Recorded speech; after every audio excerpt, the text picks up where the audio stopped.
Hello, welcome to Scrap Time episode 1075. My name is Christina. On today's episode, I'm showing you the Stampendous Creative Palette and the Crafters Workshop Triangle Sunburst templates.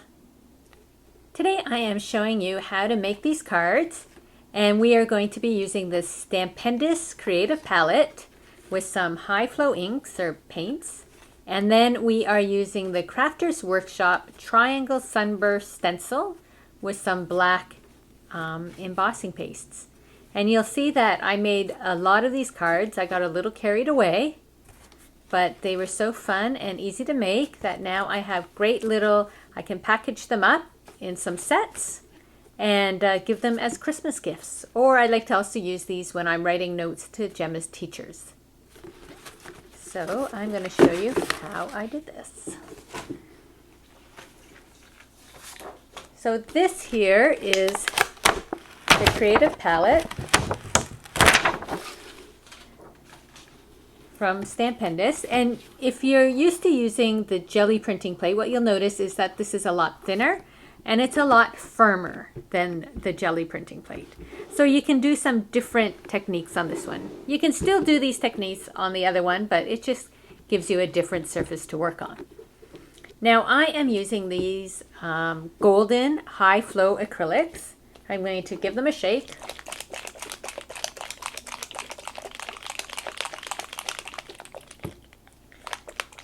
So these paints are great for this technique, and you'll see in a moment why. So I'm going to do white, and you'll see how liquidy these paints are. Yet they're not as thin as, say, the Liquitex inks. Those are a lot thinner.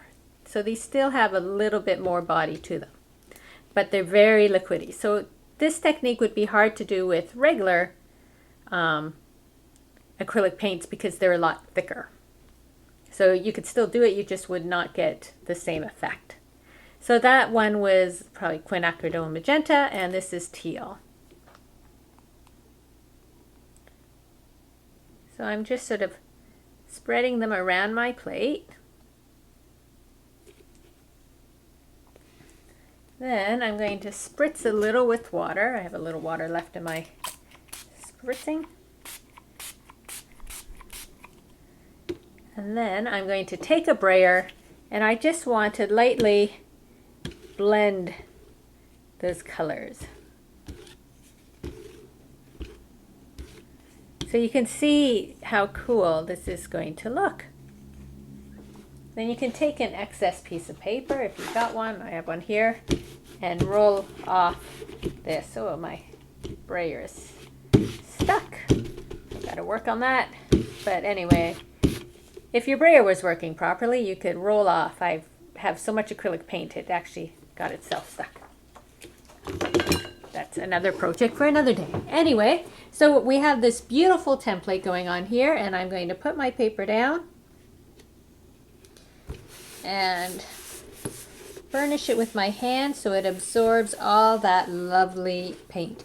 Now I use a very inexpensive cardstock. It's a little thinner for these techniques, and you can see how cool that is. Now since this is 8 by 10, it didn't get right to the edges, so what I do is I go back, and there's still usually a bit of excess paint I can take off, and just try and get some color. Even if it's really light, I'm going to go back and do something on those edges, but just to get a bit of color on those edges.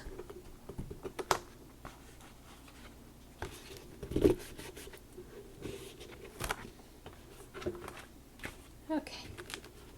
And then I don't clean my mat. I leave it because the next time when I lay some paint down, some of this might come up and it just gives some really cool effects later. So I just leave it as is. However, I am going to wipe off the table with that excess. Actually, what I'm going to do, I think, is use that excess paint on those edges of my pages.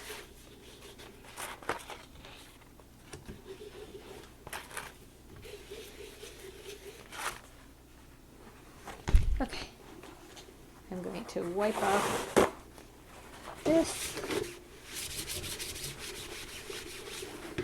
So there we have our print, and you can see how lovely it looks with all the marbling.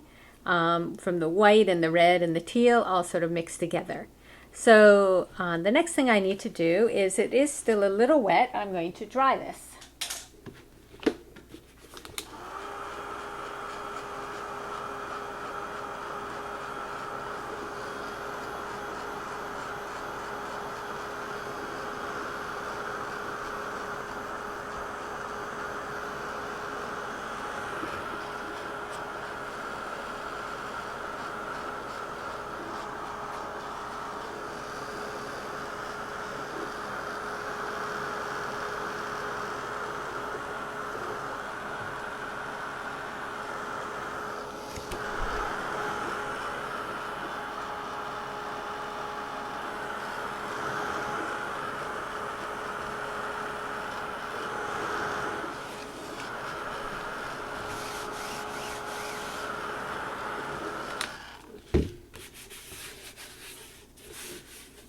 So that's fairly dry now. Now, as you can tell with all the samples I showed you, is if you were going to do this, I would keep adding more colors and making lots of prints at once. And then you just set them aside and they dry fairly quick on their own. So the next thing I want to do is make this into a card. So I'm going to get my trimmer.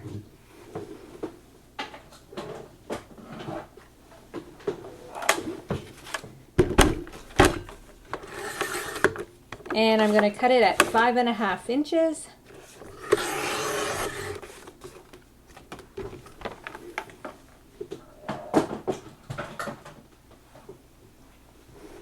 And now I have 2 cards. I can feel this one is still a little damp. We'll use the other one.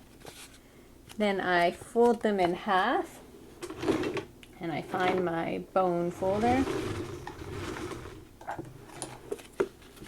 And just give it a bit of a crease there.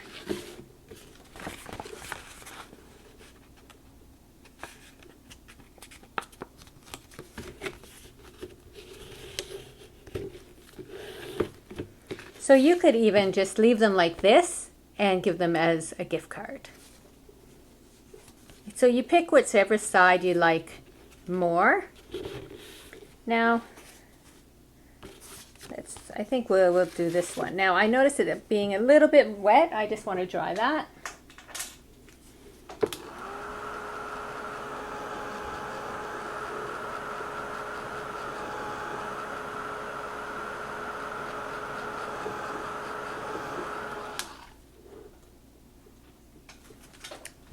Okay, now if you found you had a lot of white or that and you wanted to cover it up, what I did on my other ones is I took this sequined waist template from the Crafter's Workshop and I just put some paint in there and covered it up. So you can see, like here on this card, there's dots up here, and that was just to fill in some of the white.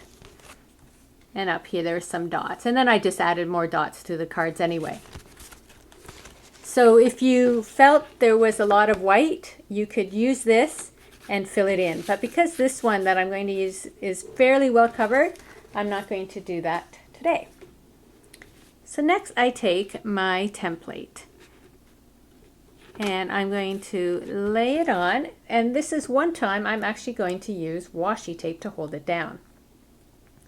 I found because I did so many, it was just easier to put this down.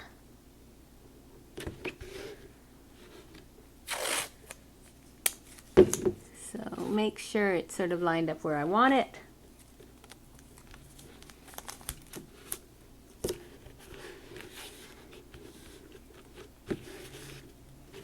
Okay. So now I am going to cover it with embossing paste, and I'm using the Wendy Vecchi's black embossing paste, and I'm using this tool from Dreamweaver. You can buy it at different stamping stores, and what you do is you take your paste and you put it on.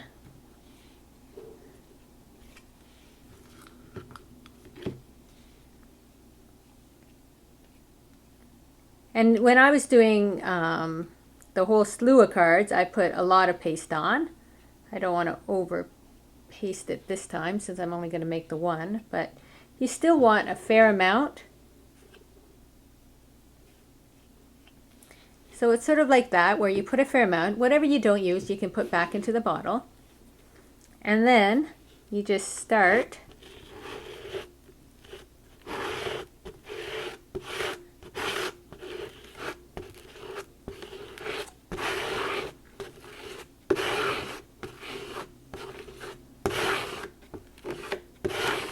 so you put it down and then scrape it off. And because it's wider than the card, you get that nice even application of paste. And then what I do is I peel back the one side,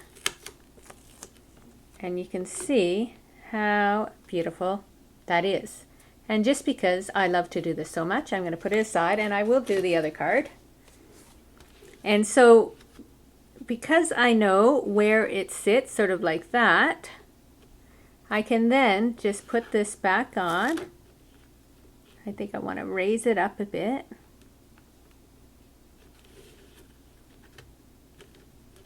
Put it back. I might need a bit more paste. I'm going to move my paste up on my palette.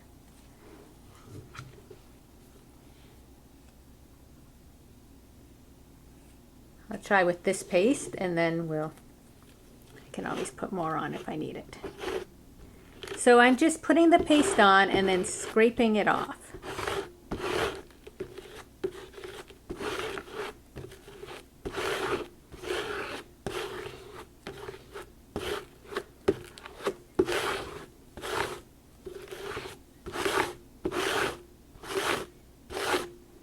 Just like that.